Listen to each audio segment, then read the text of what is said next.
जातिवाद पे, अरे पुंजवाद पे, अरे हुकुमशाही पे, अरे जूता लेके, अरे चप्पल लेके, अरे तू भी बोल, अरे बोल मेरा भैया, अरे डाइट से बोल, अरे बाइट से बोल, अरे बोलना पड़ेगा, अरे तू भी बोल, अरे महामोदी आमच्या हक्काचं, महामोदी आमच्या हक्काचं, नहीं चलेगी, नहीं चलेगी, नहीं चलेगी, नहीं.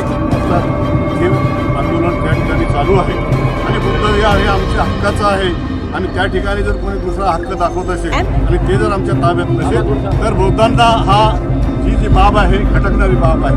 म्हणून महाबोधी विहार हे आमच्या हक्काचं आहे आणि ते आम्हाला मिळालं पाहिजे आणि म्हणून त्या ठिकाणी आज रिपब्लिकन पार्टी ऑफ इंडियाच्या वतीनं आयुक्त कार्यालयावर निदर्शनं करण्यात आलेली आहे. 1949चा जो बंदिस्तांचा कायदा आहे तो कायदा शासनानं रद्द करावा आणि नवीन कायदा ह्या विहारासाठी त्या ठिकाणी स्थापन केला गेला पाहिजे आणि बुद्ध विहार हे आमच्या ताब्यात गेलं पाहिजे. हे बुद्ध विहार ताब्यात मिळाल्याशिवाय बौद्ध जनता दलित जनता ही गप्प बसणार नाही आणि हे आंदोलन अधिकाधिक तीव्र होत राहील असं मला या ठिकाणी. 1918 पासून वेळोवेळी आंदोलन जनता रस्त्यावर उतरली तरी पण सरकार त्याकडे गांभीर्याने बघत नाही, लक्ष देत नाही.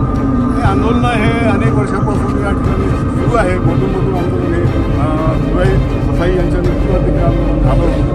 परंतु आज बौद्धांची आणि दलितांची मागासवर्गीयांची ही परिस्थिती अशी आहे की आम्हाला प्रत्येक मागणीसाठी या ठिकाणी झगडावं लागतं. विद्यापीठाला बाबासाहेब आंबेडकरांचं नाव मिळावं यासाठी देखील आम्ही 17 वर्षे संघर्ष केला आणि 17 वर्षे संघर्ष केल्यानंतर ते नाव मिळालं. तर आता हे बौद्धाचं जे विहार आहे हे बौद्धांच्या ताब्यात मिळण्यासाठी आंदोलन कुठल्याही टोकाला जर न्यायचं जर झालं तर काश्मीरपासून तर कन्याकुमारीपर्यंत पूर्ण भारतभर आंदोलन करण्याचा संकल्प आठवले साहेबांनी आणि राहुल मोदी महाथेरो यांनी केलेला आहे आणि त्या दृष्टीनं ही आमची आंदोलनाची ह्या मोठी चालू आहे. दादा तुम्ही सत्तेत आहात, सत्ताधारी आहात, तरी आपल्या मागण्यासाठी रस्त्यावर उतरून आंदोलन करावं लागतं. हे सत्तेत जरी आम्ही असलो, सत्तेत आमचा सहभाग जरी असला तरी सत्तेत सहभाग एवढा मोठा आमचा नाही आहे. एक मंत्री आमचा सत्तेमध्ये आहे आणि पूर्ण मंत्रिमंडळ हे NDAचं आहे.